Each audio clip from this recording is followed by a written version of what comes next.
everybody? It's Sunday, April the 14th. It's actually nice and warm today.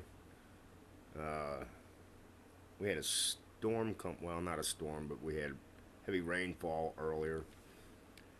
But I think it's a lot warmer than what they were calling for.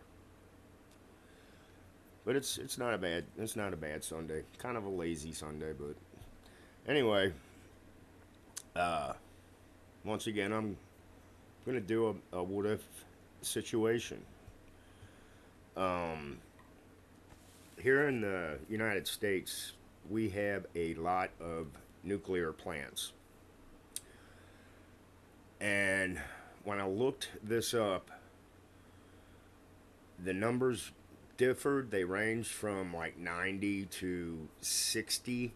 So I think there's maybe 60 that are in commission. Uh, I found another site that showed 10 states, and these 10 states they range from one nuclear facility to two. I think there was a couple that actually had three throughout the state. Now I live in Ohio, and the nuclear facility is up in the Cleveland area. But I jotted down the 10 states. There's Mississippi, New Jersey, Virginia, Florida, Michigan, Connecticut, Ohio, South Carolina, Illinois, and Pennsylvania. Now these were the top 10 when I found this website. But there was a lot of scientific jargon and stuff when I was looking through this, and I'm not no scientist, so I have no idea what they were trying to say or explain. Maybe if somebody's out there and knows a little bit more, they could help out.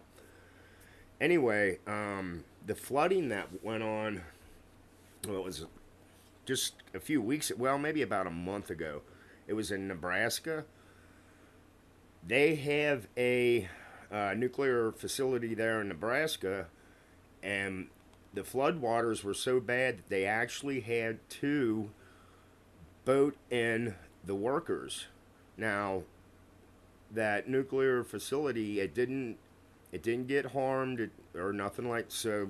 The media says. I mean, I haven't heard anything else about it. But my point is, if you live around or there's a nuclear facility around you, and whether you live in a tornado area, earthquake area, because there are some out in California. I mean, the United States is, I mean, there was a map, but there's these nuclear facilities are scattered throughout the U.S. So, if one or two was to get shut down by Mother Nature or even human done, what would you do? I mean, where do you go? Look at what was it, Fukushima, when that nuclear plant got flooded. You got Chernobyl, but like I said, I was just thinking about it. So, do you know where the closest nuclear facility is around where you live? And if the electric grid goes down, they can't keep those. They have to keep them cool, the cores. And if that's not operational, that's where you get that meltdown. So, like I said, what do you do? Do you know where the nuclear plants are around wherever you live? But there are some I bought some pills, anti radiation tablets. I've had these for a while. They they come in a bottle, and what this is it from what I understand, and once again, I'm going to say I'm not an expert at this, but I've did the research. But radiation messes with the thyroid, so these pills help protect that. I guess you won't get as sick, but it has directions. It's called KIO3, and this bottle has 60 tablets.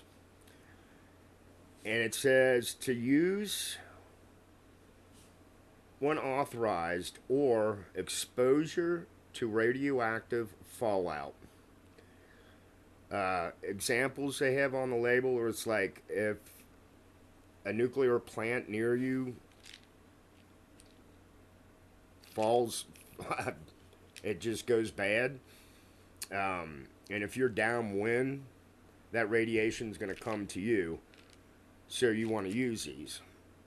And it has it on here daily dosage, adults 12 years and older, one tablet daily for 3 to 14 days. So I get it all depends where you live, what that situation is, or that the radioactivity. I mean, I try to get the hell out if you can. But these tablets, like I said, there's 60 in the bottle. I have a bottle type, and then there's also a tablet type. And you can buy those on Amazon or any prepper website that you can go to. I think, what is it? Legacy, Wise Food. If you look through their websites, they may sell them too. But like I was saying, I was thinking about the nuclear plants, especially if an EMP. I mean, if the power grid goes down, there there is no way to keep those reactors cool. So you're going to have that meltdown. That's what's going to happen. And I was amazed when I was doing some research on this, on how many nuclear facilities are here in the U.S. Some of them are decommissioned; they're not running anymore. And I don't know how that works. I don't know what they do with that. Those cores. Is it plutonium that they use in them? I don't see. I don't know. I'm not. I'm not a scientist. I'm just here to share ideas and thoughts with everybody. I'm not here to scare anybody either, but it's things to think about. Like right now, we are in tornado season. This is our season for that. And if you live in the tornado belt, if you look up the tornado belt, there's a lot of nuclear plants around through that belt. But like I said, it's a what if situation. What would you do? So I also have my bug out bag right here. I keep a couple in the house with me, and have one. I have one in the car. And as I was going through, let's see what if you make a bug out bag. It's a good idea to get an index card. Write everything down on this index card that you have in that bag, instead of trying to remember what you may have in that bag. But like in this front pocket, I don't think I showed this when I did the first aid, but I have syringes, and these syringes are good for cleaning out wounds, really bad wounds. Even if even if you end up getting debris in your eye, you could wash your eye out. But I got off topic. But talking about the nuclear plants, um, if you really want to go into it big time, you can actually buy a Geiger counter. I looked at those also, but that's out of my price range. I can't do that. Um, but it would be kind of cool to have one. Um, Other than that, that's that's all I can think of. If there's anything else that somebody can think about, share. Oh, you could buy radioactive suits if you had to. I mean, if you couldn't, if you know you live close to a reactor and you can't leave the area for whatever the reason is, there are ways to protect yourself if you wish to go that far. But like I said, it's just things. I just do the what if scenario in my head. Just being prepared for anything, whether it's man-made or nature. It doesn't really matter, and you don't have to freak yourself out thinking about it. But like I said, I like to call it the what if scenario. What if this happens? What if that happens? So, on that note, everybody have a happy Sunday, and I will see you guys next weekend. Blessed be and be safe.